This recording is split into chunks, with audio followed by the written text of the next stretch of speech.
Yo, what is up guys? It is One Rusty Machine and I'm back with a new video. Today I'm going to show you how to become a super scout. We are going to take a look at some different sniping techniques that will make you a better scout. Alright, so first but most important is the movement. What is so important about the movement?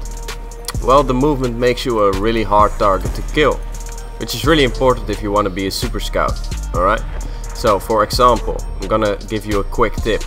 Well, I slide with my right stick, as you can see on screen right here, which is a lot easier, because if you slide with your circle, you will have to take your thumb off the stick, which doesn't allow you to aim anymore.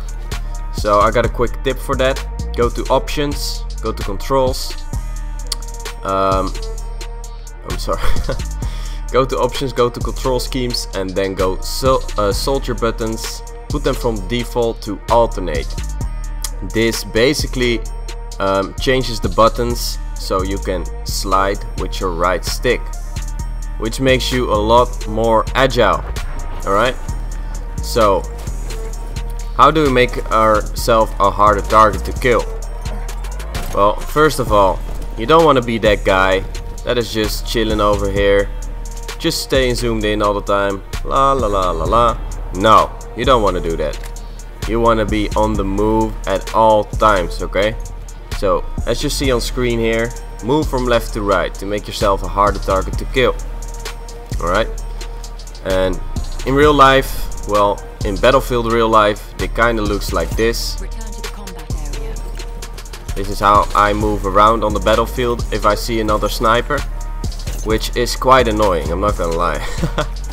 But that is just how to make yourself a harder target to kill. You gotta mind that if you slide too much since the last update, your slide will become slower and slower over time. So you don't want to overdo it, but sliding is a great way to make yourself more agile, make yourself a harder target to kill. Alright, let's move on to the second part, centering. What is centering and what does it do? Well, basically Kit is available near your location. Basically centering is, as it says, centering your screen over your enemy before zooming in. So you see my crosshairs right here? This is the middle of my crosshairs. So when I zoomed in, boom. When I zoom in, boom.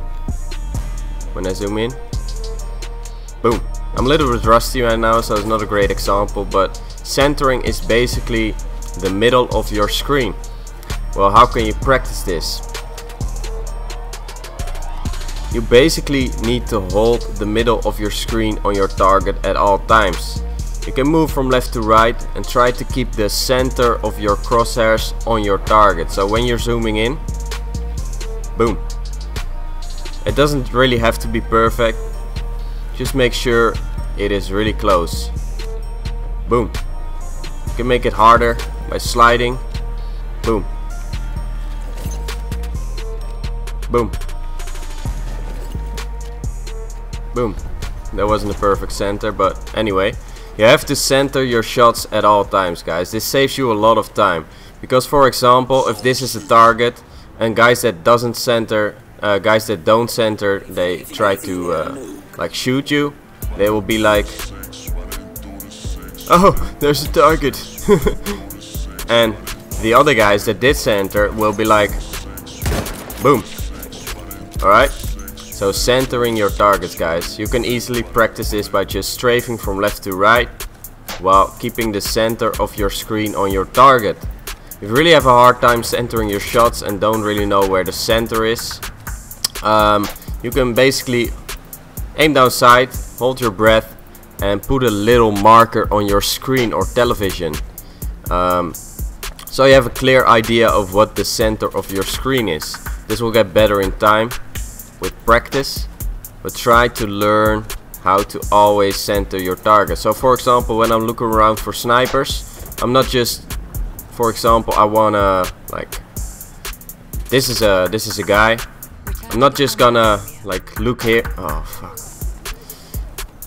I want to center my shots at all times. So keep the center of your crosshairs on that target. So when you're zoomed in, you will be good to go. Alright.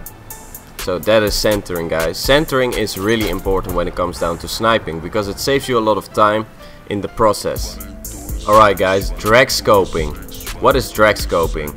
Well, drag scoping is basically when you pull your stick from the left to the right to the left on your target, bottom to the middle. So when do you drag scope? Drag scoping is basically when you come up against an enemy that you didn't really expect to see coming, and you need to pop up your shots, off your shots really quick. So what does this look like in practice? Well,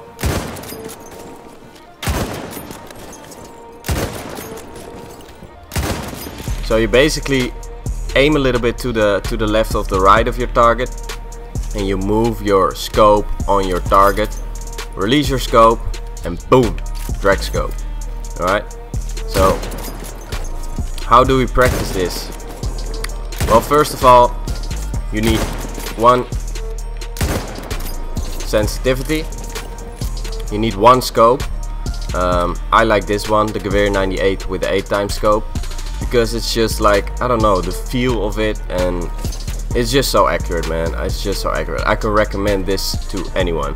So I would say keep one sensitivity, that is really important. Keep one scope so you don't get confused, and just practice on your muscle memory. If you don't really have muscle memory on your scope, you can basically move your scope from left to right over your target, for example, over this dot, and go faster. And keep in mind where that center is. So when you release it, boom. Alright. Boom.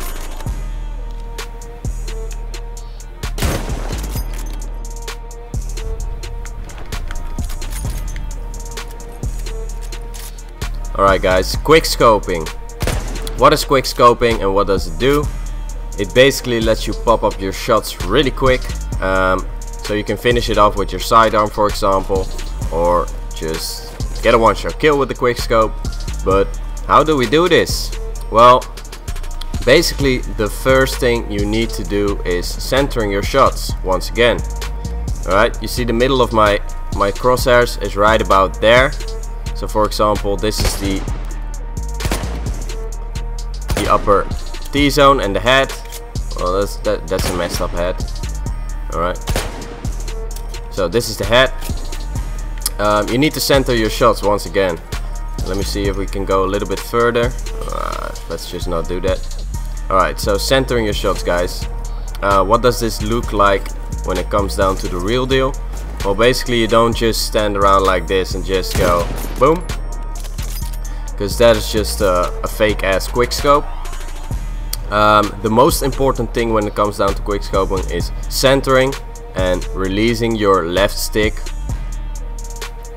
when you are quick scoping. So for example, I'm gonna show you right now. When you stand still and you have centered your shots perfectly, only aim. I aim with my L1 and shoot with the R1, so that's why. And boom! So you don't need to do anything else. So you release the left stick once you want to go quick scope. So how does this look like when it's fast? So center your shots. Alright? And you can also finish it off with the sidearm after this if you don't like kill your shot immediately. But that is the next subject, guys. That's the next subject. So for quick scoping, centering your shots. Let's see if we place a head over here. A sentry kit is available near your location. Right, so centering, boom. That's it, guys. That is it. It all comes down to practice, guys. So centering your shots, and once you centered your shots, all you do is aim and shoot. Alright? The swap stop. What is a swap stop? Well, I basically swap stop a lot. For example, a swap stop you can basically combine with a quick scope or a drag scope. For example, That right there was a swap stop. That was a drag scope, swap stop. So you gotta get used to switching to your sidearm if you're in close quarters. So for example, this is the target, of course. We are centering our shots because we thought that. We got the movement, like Rusty told us. We're sliding around, centering our shots, quick scope, pop. Alright. Once again, quick scope, pop. Alright, you don't have to be all precise with it because it's up close anyway. You can basically combine the swap stop as well. Like if you're really up close, you can basically hip fire. Look at it, like it doesn't really go off that much. It's not that bad. Like if you're in close quarters, you can basically hip fire. I'm not saying it's the best. I think quick scoping is more accurate. Right, so that is swap stopping, guys. You need to get used to switching to your sidearm. That is why I do switch a lot to my sidearm. You see me running around switching to my sidearm all the time. Because it gives you the muscle memory in your head to switch to that triangle button or that Y button on Xbox really fast. Alright, so you gotta get used to switching to your sidearm. Right, you can basically do the swap stop like with the Mars automatic. It's basically one shot after you hit your shot up close, but sometimes you need more. So for example, if you use the Frommer stop, you will have to spam the button. With the Mars automatic, it's better to do more shots after that. So, well, that wasn't really fast, Rusty. That's the problem with the Mars. Not really a fast deploy time.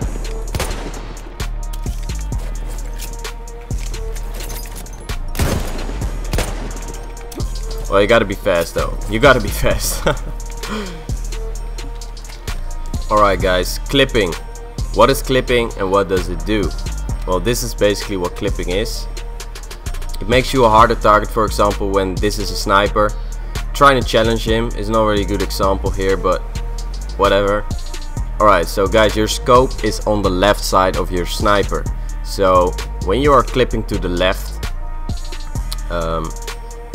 wait, I'm gonna show you. I see this target right here. Alright, let's see what he sees of me. It's only a tiny part of my body, alright? So he doesn't really see a lot since my scope is on the left side. Alright, when I move to the right, since my scope is on the left, you will see when I'm clipping to the right, I see him here, he will see a lot more of my body. So that is just a quick easy tip. You gotta keep that in mind when you're trying to challenge a sniper. So for example, there's a sniper over there, over there. You gotta keep in mind, if you get the chance to pick a position, make sure you are picking a position where your scope is on the left side. Alright, keep that in mind, guys. Keep that in mind. That's a really useful tip. Like I win a lot of gunfights before because of clipping to the left instead of to the right. Alright guys, that was it. I want to thank you all for supporting the streams, supporting the videos. You guys are amazing. I promised this video a while ago, but as you guys know, I've been just busy with streaming all day long and every day. So I hope you guys appreciate that, and I hope you guys don't mind. I will be saving some more clips for my upcoming montage, which I promised. So I will be streaming with Elgato software for a bit. So no more boom headshot pop-ups, but I'm just trying to save some clips, guys, for you. So I hope you guys enjoyed the video. If you do, don't forget to smash that like button and subscribe if you are new here. As always, I am One Rusty Machine, and I will see you all on the next one.